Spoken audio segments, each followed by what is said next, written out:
So sometimes I think companies think Oh, yeah. that if you're hearing complaints from a customer, it's because they're not happy. And actually, sometimes you're hearing feedback from the customers that really care about what it is that you do. You want to be able to listen and hear, oh, this is somebody that is really dedicated to our company and they want us to be better because they're so invested in this relationship that we have. Helping you create loyal customers and loyal employees, all through the power of simplicity. This is the Simple Brand Podcast, now heard around the world, including Kajang, Sengalore, Malaysia. I'm your host, Matt Lyles, and this week I'm talking with Ali Cudby. Ali is a renowned customer retention expert and the CEO of Alignment Growth Strategies. With over 15 years of experience advising startups and global companies, Ali specializes in transforming customer experience, increasing customer lifetime value, and building customer loyalty. She's also the author of the bestseller, Keep Your Customers: How to Stop Customer Turnover, Improve Retention, and Get Lucrative Long-Term Loyalty. Now, we've talked about this before.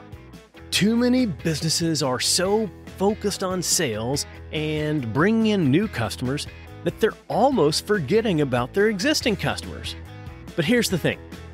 It costs at least 5 times more for you to acquire a new customer versus retaining an existing one. On the flip side, increasing your customer retention by as little as 5% can actually increase your profits by more than 25%. So that means your processes that are focused on keeping customers and your culture devoted to keeping customers are both tied directly to your revenue and your profitability. Ali's lessons all emphasize the same message. When you focus on the customer experience, you're fostering long-term loyalty. And if you do it well enough, that long-term loyalty can help turn your existing customers into raving fans to generate even more new customers.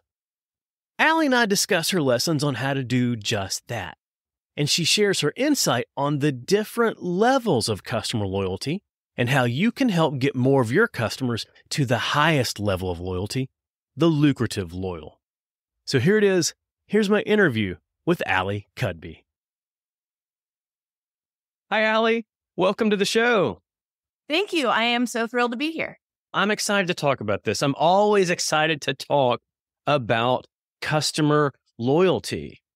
But when we think about customer loyalty and we think about customer retention, to me, it seems like there's always this constant battle of focusing on customer acquisition versus focusing on customer retention. And I still find too many leaders who want to focus on customer acquisition to the detriment of customer retention and customer loyalty. So what do we tell them? How do we let them know that customer loyalty matters? It boggles my mind that companies can be so focused on acquisition and not focused on the retention and loyalty piece, because the reality is that the money is made when you get that long-term customer retention. And in fact, a lot of times, if you acquire a customer and you don't serve them well and you don't retain them, then all of that work can be done at a loss. And so the focus on those post-sale strategies is really the key to that profitability, because then you're on this flywheel of keeping the customers, you're still serving them, and then everyone that's new is additive versus having to acquire customers to fill in the slot of somebody who just churned out. So in that view, like you're always trying to fill in those holes, fill in those gaps created from that customer churn. Right. And that feels to me like not to be as productive as keeping the customers and adding to the roster over the long term. When we talk about customer loyalty, I hear a lot of people that have different definitions around this. So sometimes some people even think that, If a customer simply is a repeat customer, I consider that a loyal customer. What's your definition of customer loyalty? I think that there's a lot of different definitions of customer loyalty in the marketplace. And I think about lowercase loyalty as being that, repeat customer, or maybe I got a punch card and it's a buy 10, get one free. That is a kind of loyalty. And in some ways, it's the kind of loyalty that we're more used to hearing about. But that isn't the kind of customer loyalty that I'm talking about. When I talk about customer loyalty, I'm really talking about that capital L loyalty where customers feel connected to your company. And you need to understand those differences because it's going to impact how you engage with different kinds of customers when they come to you. I appreciate how you used the lowercase loyalty versus capital L loyalty. When I think about lowercase loyalty, repeat customers, to me, a lot of times that repeat business is based around convenience. Let's say it's a coffee shop that happens to be just nearby my house. Maybe I'll keep going there because it's convenient to me. But if something better comes along that has the same level of convenience, then I might go to that better option. Absolutely. And there's room in this world for that kind of loyalty. I call that lazy loyalty. It's the kind of loyalty that is good revenue, but bad strategy, because that customer who comes to your coffee shop every day because you happen to be on the corner where they live or work, they're there for a reason. And they may be really loyal to you for the amount of time that they live or work nearby. But as soon as they change their location, they're not going to come back to you anymore. It was purely convenience. And so if you're looking at them and you're saying, oh, this is my ideal customer, I want to base my marketing on what they think, you can really be missing the boat because they're not there for what you're saying. They're not there for what you're doing. They're there because you're there and not much more. Yeah. Well, so lazy loyalty, and that speaks to one of the different distinction levels, distinction categories of loyalty that you have. Can you walk through the others? Sure. So in the book, Keep Your Customers, it's the 3 kinds of loyalty, lazy loyalty being the one. The next up the chain is limited loyalty. And that's somebody who will make an effort to come back to you again. And the perfect example of that, I think, is travel rewards programs. So I currently prefer to travel on Delta Airlines and I have status on Delta, but they just changed the categorizations of how they're awarding these levels in their Sky Miles program or whatever it's called. Right. And so at the point at which that doesn't work for me anymore, I'm just going to shift. Sorry, Delta, but I don't really care about Delta. I care about the benefits that I get from being in their rewards program. So that's a limited kind of loyalty. I don't really feel any emotional connection. But there are companies where I do feel an emotional affinity for them, and I will go out of my way to keep them. And those are the lucrative loyalty category. So those are the customers that when you get a lucrative loyal, they are going to stay longer. They are going to buy more. They're going to tell their friends and colleagues about what it is that you do. And they're going to do that spontaneously, not because you said, hey, can you give me a testimonial, but because they believe.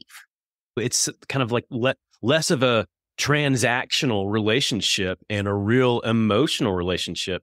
And I think a lot of companies talk about wanting to have fans. And to me, that's the definition of fans right there, is in that lucrative, loyal category.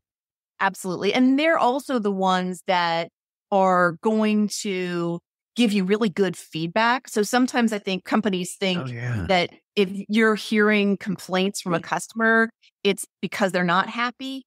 And actually, sometimes you're hearing feedback from the customers that really care about what it is that you do.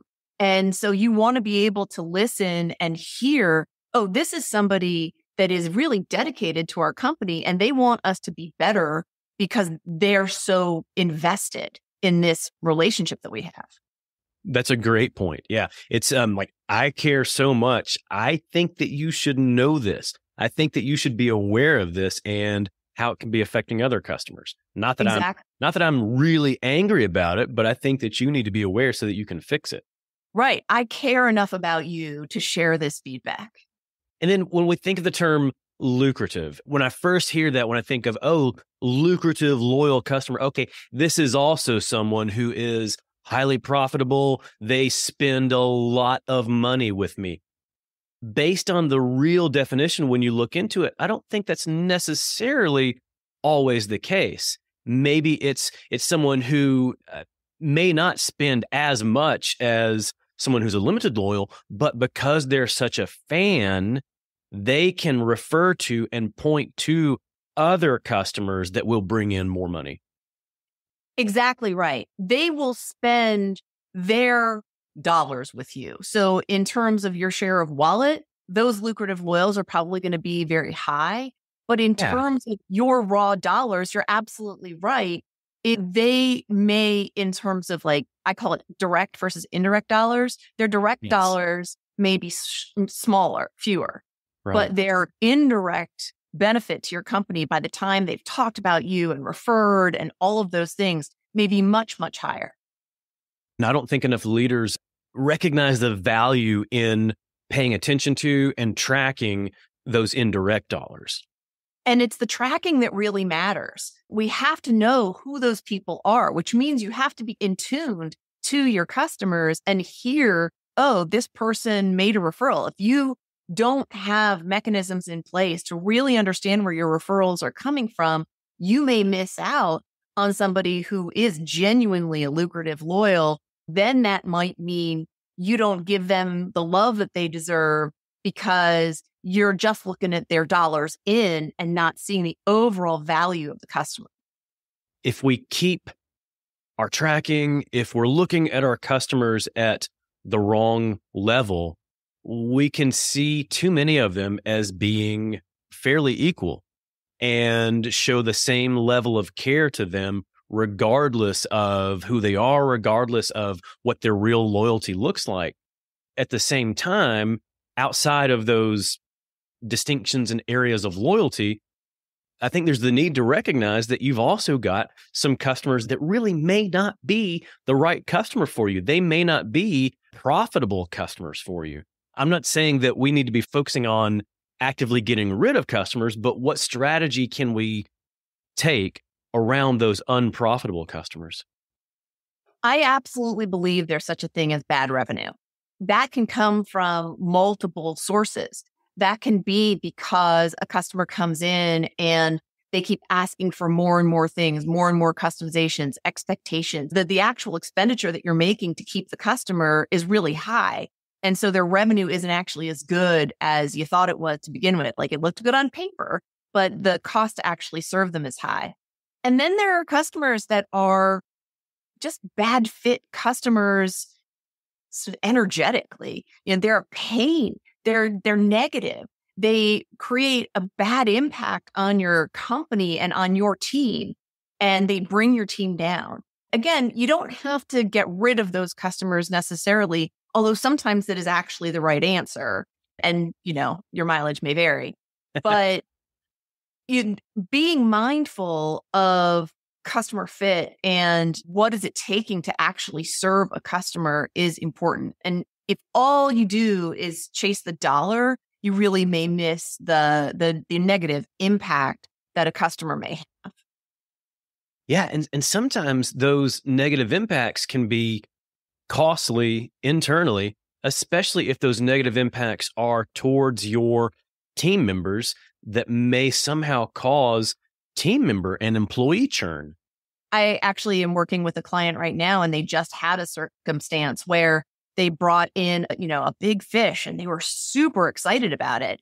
And it was a marquee logo and the whole 9 yards. They were very, very demanding and required all of this customization that was external to really the agreement. But because they were trying to service this great customer and they were so excited about this customer, they kept doing more and more and more. And it just never gelled.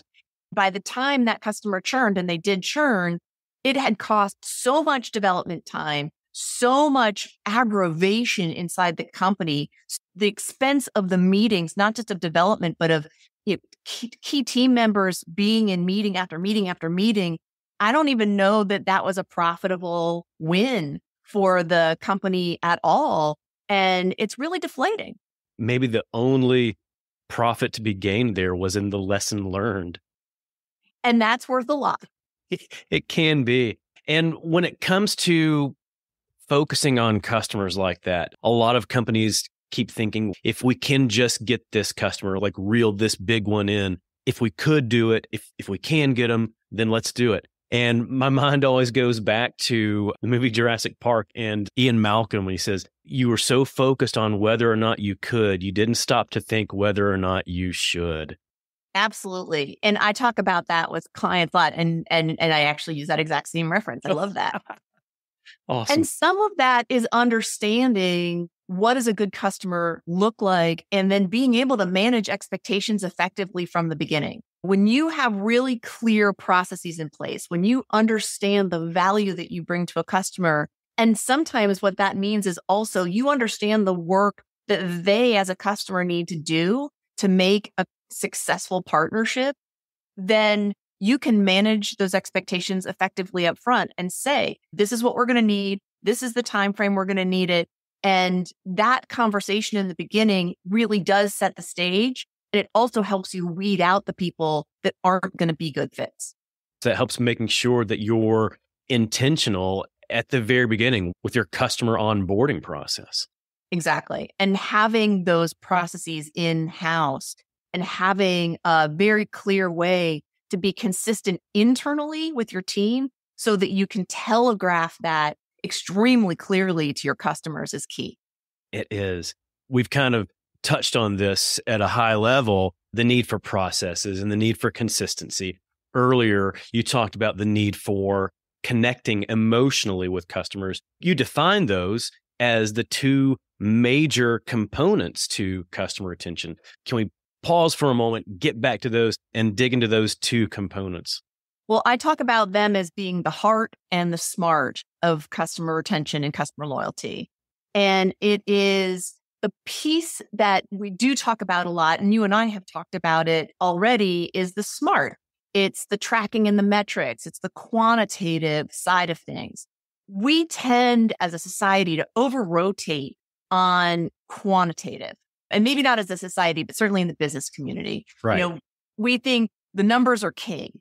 And the reality is that people are still engaged by and lean into when they feel seen, heard, and valued. And if you have both the heart, that seen, heard, and valued piece of it, and you pair it with the smart, it's that combination that is the winner for that long-term retention. I talk a lot about the amazing quote by Maya Angelou. People will forget what you said. People will forget what you did, but people never forget how you made them feel. We see it all the time, right? We see it all the time. You look at even in legal proceedings, you'll have somebody and they just won't apologize for what happened in a situation. And that's why the case goes to court. That's why they go all the way through the legal system, because the person on the other side of that conversation just didn't feel like the perpetrator understood the impact, or, they didn't feel remorse. We're still wired very much as humans to be dialed into that feeling piece. And just to make my point about the importance of heart, let me give you some smart to back it up. There's a great study by McKinsey that shows that 70% of a buying decision is actually based on how a customer feels they're being treated in the conversation. And so I think that's always my favorite way of showing how heart and smart have to work together. Yeah. It's the statistical underpinning of needing to have that qualitative, heart-based feeling. One of my follow-up questions was going to be, especially when you think of the C-suite mindset, there's always that focus on measuring like hard, real, concrete numbers. How do you get the C-suite to buy in to that heart side? How do you get them to buy into that emotional connection? But it sounds like that study right there helps drive that home. And there are others like it. I mean, there really course. are numbers to back up the importance of that connectedness. There's your stats. There's your reasoning for focusing on the emotional connection. Now, then once you've got that in place, you've talked about the need for processes and consistency, being able to operationalize the heart, operationalize how you deliver that experience that keeps customers loyal. When you talk about consistency, you give a really great example about the company Cluster Truck. So can we talk about Cluster Truck? So first of all, let's make sure that we're enunciating very clearly. I tried so hard. It's a great name. So Cluster Truck engaged one of the principles that I really love inside of companies, and that is articulating what I call a bullseye.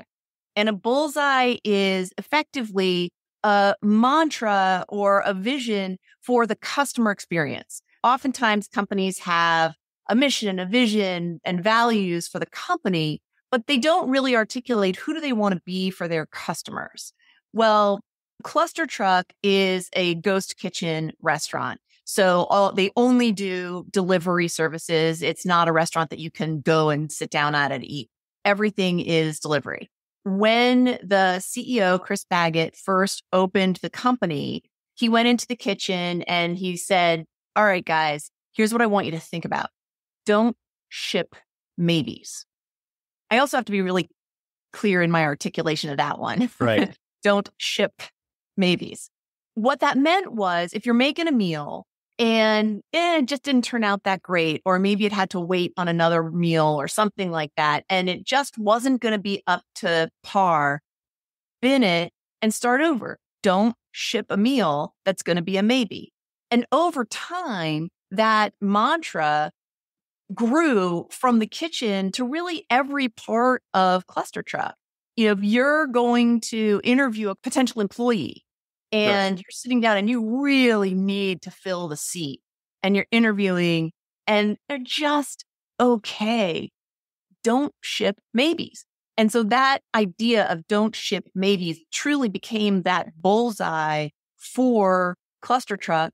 And now that's something that we create intentionally inside of companies is how do you articulate what your bullseye should be so that everyone in the organization is aiming in the exact same way and to the exact same place for how to deliver that stellar customer experience.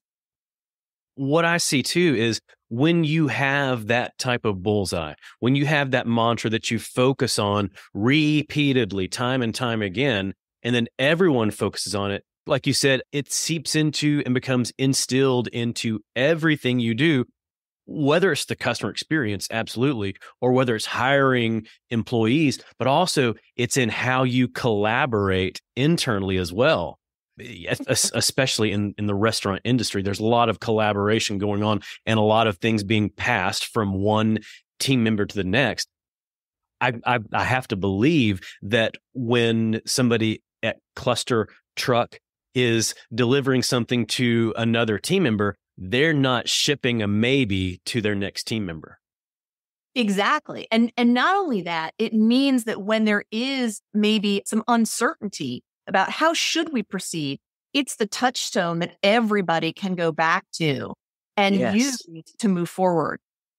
Yeah. Whatever decisions you need to make, whatever actions you're doing, that acts as your filter.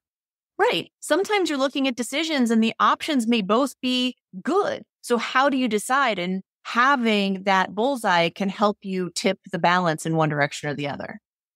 That's it. Okay. So let's talk about leadership. How important is leadership's role in the customer experience? It's critical. It is absolutely critical. When I talk about customer experience, I am talking about a cross-functional approach to the customer's experience. And really, sometimes what we see is that companies look at the customer experience as more departmental. It's customer success, it's customer support, it's customer service. The customer doesn't care about which department they're talking to. They just want to have a good experience. So if I have a billing problem or a product problem, or if I think that the marketing doesn't really match what I got in the end, that's a customer problem.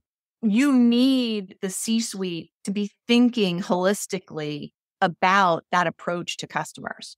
When they don't, then you can get infighting inside of a company. You can get inconsistent messaging. You can get things like that seem small, but end up being big. And I'll give you an example.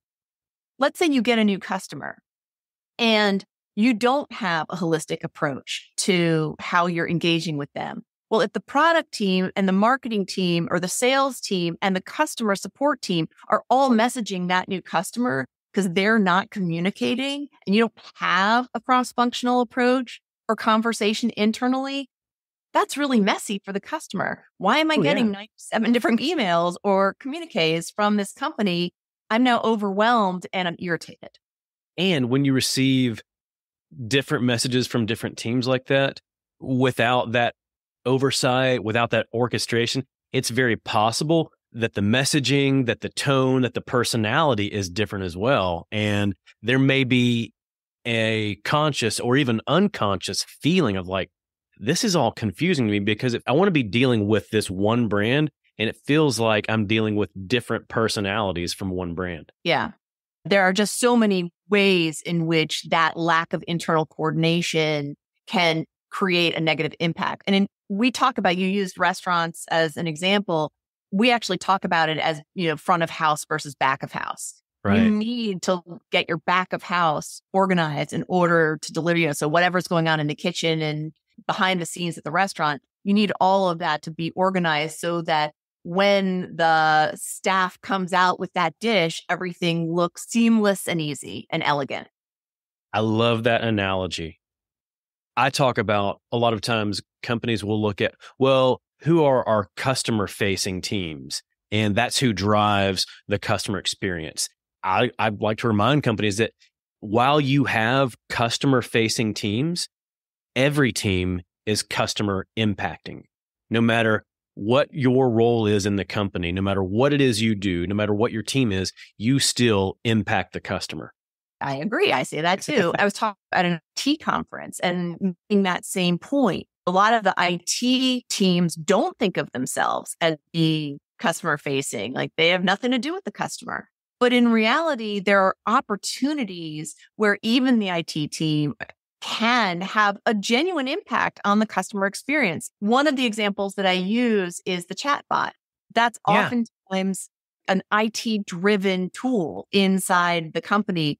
But if you're thinking holistically, if you're thinking in a customer-centric way, then that IT team can say, well, how can we make this more brand identified? How can we have some fun with this? How can we engage our customers and make this part of this universal experience that they're having with our company versus just another tool on our website? When we think about that, there's this opportunity for everyone to own customer experience across all of their teams. And I see some companies taking that approach where the C-suite says customer experience is important. Everyone across the company owns customer experience. Is that the right approach, or do you see a need for someone or some team to be able to own the customer experience piece? So there's the story of everybody, somebody, anybody, and nobody. Oh, yes. Yeah. There was a job to be done and anybody could have done it. And everybody thought that somebody would do it. So nobody did it. When everybody owns customer experience, then where does the buck stop? And who's really making sure that there is this holistic approach, that it is consistent, that everybody is playing together? I do think that everybody plays a role, but ultimately somebody is or should be responsible for ensuring that consistency across the company. I wholeheartedly agree, because otherwise if everyone thinks that they own customer experience, then they may make their decisions and actions based on their own personal belief of what the customer experience should look like from their role. It may not be consistent across the company then. Right. So the story of the blind men and the elephant. Yes. Yeah. A number of blind men come across an elephant in the wild, and one touches the tusk, and one touches the trunk, and one touches the ear, and one touches the toe, and one touches the tail. And they all talk about what that elephant was from their limited experience. And none of them are wrong, but none of them are right. And it's really the totality of all of their experiences that makes up what an elephant is. That's it. So you've got to be able to have someone and some team that's influential enough to be able to orchestrate that throughout the entire organization. Exactly. And they do have to be high enough up in the organization to be able to influence across those functions. Agreed. Otherwise, customer experience may end up being one minor piece, one minor objective in some executive's whole list of objectives that they have. Yeah, or it's just too easy for somebody who is maybe more senior and not under that person's purview to be like, yeah, that's nice. Go outside and play. And you need them to really step up and take seriously what those objectives are. So let's say, okay, now everyone's bought in. The executive level is bought in. All teams are bought into customer experience. What do you do to ensure that everyone stays on track with that? We work from instilling the concept of playbooks. That's how we do it at Alignment Growth Strategies. We talk about building out these cross-functional playbooks so that when a customer comes to an inflection point, everybody knows what to do. And now that companies are becoming, adding so many more departments, it's really important to understand what are these different roles. For example, if you have an onboarding department and that's different from the customer service department, and that may be different from a technical support group, right? You need all of these people to be able to have one single source of truth to work from. Again, the playbook becomes sort of the single source of truth for how do you make sure that everybody knows what to do and when to do it internally, back of house, so that that front of house customer facing experience is seamless. To me, it would help for each team to know, oh, these are the steps that I'm taking. And now I know what all the other teams are doing as well. Absolutely. And you think about looking at these things from a people, process, and technology components. The playbooks are oftentimes built very much focusing on the people and process, but then having technology to back it up so that it's good for everybody, no matter when they join the company. You don't want it to be like, oh, okay, we made this playbook and we're rolling it out and, let's cue the fireworks. And then somebody joins the company 6 months later and like, well, what am I supposed to do? You really need something that's going to endure and be a touchstone for everybody, no matter when they come on board. And likely that it's constantly under review as well. So yes, we created this playbook 6 months ago. All these steps in the playbook, do those still hold true today? Has anything changed? Or do we have new technology, new resources that need to be included in this playbook that show that we can do it even differently than we defined it 6 months ago? And this is where I think some of the new technologies and AI technologies are becoming even more helpful, because one of the barriers has been keeping playbooks alive, keeping them active, and especially keeping some of the, customer facing product information accurate and current. And now with AI, it's just, there are so many tools that are making it easier for all of that to be updated easily and seamlessly. I'm very excited about how AI is becoming a bigger part of my business and my clients' implementations. So we've come all this way. We've bought into the idea of customer experience and customer loyalty. We've instilled it across the teams. They're staying on track with it. How do we know if we're actually successful? What's the ideal way to track our progress with customer loyalty? Well, We talked about the importance of tracking and measuring, and every company is going to be a little bit different, but retention and growth and looking at those metrics. Are you doing a better job of retaining your customers? Are you able to identify who those lucrative loyals are so that you can track that indirect revenue and see and identify who's referring and when and how? Are you growing and not just getting people to buy, but getting them to buy in to what it is that you do so that they want to consume a wider array of your products and services? So those are really the ways for you to be able to see, this is working. That's it. There you go. All right. Well, I've got one final question for you, Allie. If you were to create a 5-song playlist for Keep Your Customers, what songs would you include? I love this question so much. One of the hardest I do too. parts is limiting it to 5, but here's what I got for you. I'll Be There For You by the Rembrandts, of course, the famous Friends song. Yes. Right? Wannabe by the Spice Girls, because I'll tell you what I want, what I really, really want. You Can't Always Get What You Want by the Rolling Stones, but if you try sometimes, you just might find you get what you need, because you can't have customers telling you what to do all the time. You have to create boundaries, and the customer is not always right. And so that's why I love that song. Similarly, You Don't Own Me, which is a great song that's been covered by a lot of different people. But I think originally Leslie Gore, and then more recently Grace, which it's a really cool cover. And then finally, my last song, which it just makes so much sense, is Respect by Aretha Franklin. Yep, absolutely. Love that. I've been asking this question for a few years, and a lot of times I'll see similar themes and get some similar or the same songs every once in a while. But you've thrown in some really good songs that are such a great fit that I haven't thought of before. So I love that. Thank you for playing along. Oh, I love the question. It's a lot of fun. Well, Allie, I've learned so much from you and so much from our talk today, but where can people go to learn more? The website is alignmentforgrowth.com. So mint, because when you plant mint and it grows like crazy. And when you do something well, you make a mint. So alignmentforgrowth.com. Find me on LinkedIn, either the company page, Alignment, or me, Allie Cudby. And please, when folks do, let me know that you heard me, that you found me here, because I always like to know that somebody authentically is connecting with me and not just selling me something. And those are really the best places. I am not a big social media girl. So come to the website, go to LinkedIn. Excellent. Oh, and check out the book, Keep Your Customers, available on Amazon.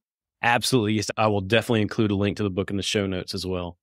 Allie, thank you so much. I'm so grateful for your time today. It's been a pleasure talking to you. I really enjoyed the conversation. I hope you enjoyed my discussion with Allie Cudby. You can learn more from her at alignmentforgrowth.com. You'll find opportunities for Allie to help align your team and help grow your customer loyalty. You can also connect with her on LinkedIn, where she regularly shares her lessons on customer retention. And if you're enjoying the Simple Brand podcast, go ahead and hit the subscribe button. It's going to make it so much simpler for you to get future episodes like the next one featuring John DeJulius.